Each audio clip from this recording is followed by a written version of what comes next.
There's so many different reasons why I love the jewelry industry. First and foremost being that I get to help third world countries. If all of you don't know, my mom is an immigrant from South America, Peru. So I pride myself on being able to help those third world countries eat, get educated, and create jobs.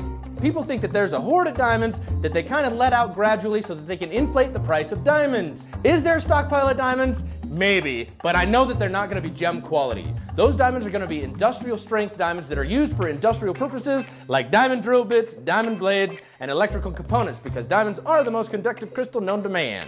Now to get into the meat and bones of this whole presentation, created diamonds. There's HPHT, CVD, and natural diamonds. What's the difference? Not only am I going to share all of the differences of lab-created diamonds versus natural diamonds, but I'm going to show you that you can truly test for lab-created diamonds, and if you've ever bought anything offline that has diamonds in them, you should bring them to me so that I can test them for you.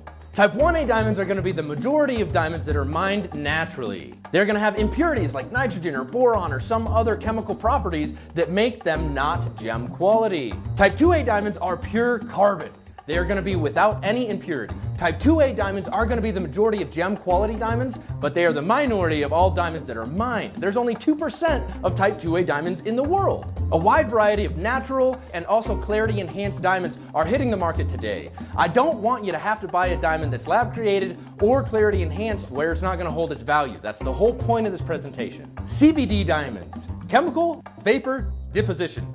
That is the act of depositing something onto a plate that has a tiny little crystal on it so that they can grow the crystal in a laboratory. Let's talk about crystal growth formations. This is going to be the biggest difference between created diamonds and natural diamonds because a natural diamond in the Earth's core will grow as an octahedral. They are brought to the surface by volcanic eruptions which go into alluvial mines or kimberlite pipes. On the crystal growth structure of the natural diamond, take note that it does take place on 8 different surface faces. CVD diamonds, chemical vapor deposition. This takes place in a vacuum chamber filled with methane gas. This is another paradigm shift that people should take note because methane gas is not good for our environment. A source of energy like microwave beam breaks down the gas molecules and the carbon atoms are attracted downward to flat diamond seed plates. Crystallization then occurs over a period of several weeks, creating a number of crystals at the same time. My question to you is if a scientist can make a diamond in a laboratory, what keeps them from just overproducing the diamonds and flooding the market with them, which lowers their value? Facts. In CVD, deposition of diamonds occurs from a carbon-rich gas onto a flat diamond seed surface. As you can see here, when that crystal grows, it grows in a tubular-like structure. A lot of the common misconception in this is that diamonds will refract light exactly the same, whether natural or lab-created. That is absolutely not true because if you look at this, a tubular structure crystal will have striations that all go the same way. The diamond grows in thin layers, and its final thickness depends on the amount of time allowed for the growth. This results in a flat tubular structure that has graphite on the exterior of that tube. Now we have HPHT, which is high pressure, high temperature. Self-explanatory. As you can see, you apply extreme pressure and temperature to a central growth chamber that contains the necessary ingredients. This results in diamond crystals with combinations of cubic and octahedral faces. Very important because this does affect your dispersion. As you can see in this chamber, they have a crystal growth formation that is still covered in that black graphite. The second they remove it, it kind of sticks to one of those tweezer sides, doesn't it? It had a black surface covering a colorless interior. Now, HPHT diamonds often display inclusions of flux metal. If you put one of these inclusions under a microscope, it literally looks like a splinter of metal. Now, my question to you is if they grow a diamond in an incubator and the incubator is made of metal, how can it have the same chemical properties if you're melting metal into the diamond?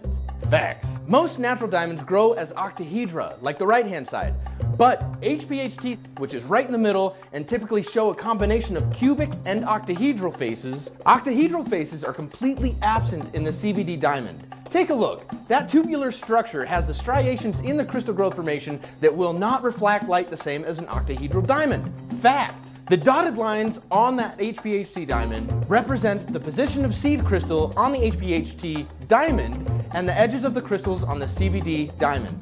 The point of this picture is to show the complete different crystal growth formation that CVD, HPHT, and a natural diamond have. There's no possible way that you could pass light through any one of these crystals and have it exit the diamond in exactly the same way. In short, you can 100% check for created diamonds. To revisit the flux metals, or the inclusions that go into diamonds that are created in an incubator that is full of metal, here is another HPHT diamond which often displays the inclusions of flux metal, which appear black and opaque in transmitted light, but have a metallic luster in reflected light. If a crystal has a metallic structure inside of it, is it going to disperse light exactly the same as a natural diamond? No. In some cases, there's enough nickel and iron from the incubator that the diamond was grown in to make that diamond magnetic. Same chemical properties? Huh. Now let's get into the fluorescence aspects of the diamond. The fluorescence diamond is also often quite helpful for identification purposes.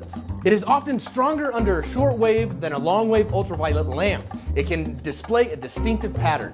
The HPHT diamonds typically display a cross-shaped fluorescence pattern on the crown or the pavilion.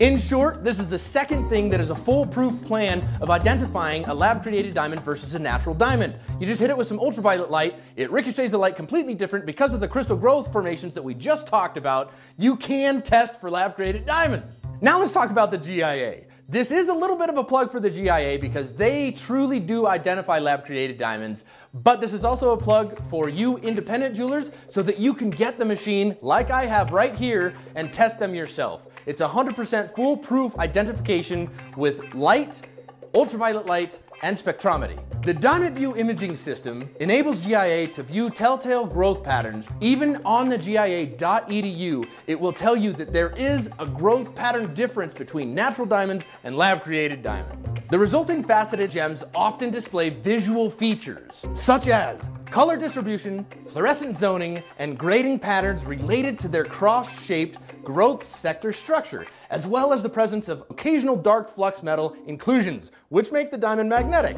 In some cases, the material exhibits persistent phosphorescence after the ultraviolet lamp has even turned off. Just for your information, I do have a photoluminescence spectrometer here at the store so that I can test diamonds. I have an HPHT with a CVD center and a natural diamond band with a natural diamond in the center. Let's test it out in my photoluminescence spectrometer.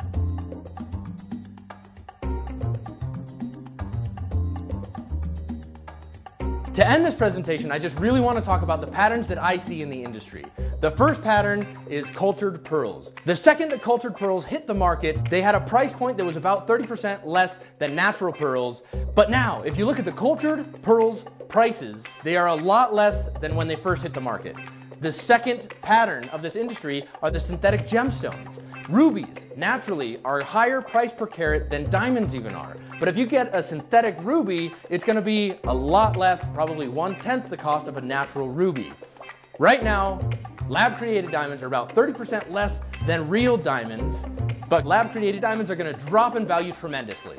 So in conclusion, I hope that this helps you identify the difference between diamonds, and if you have any questions, you can always come and see me.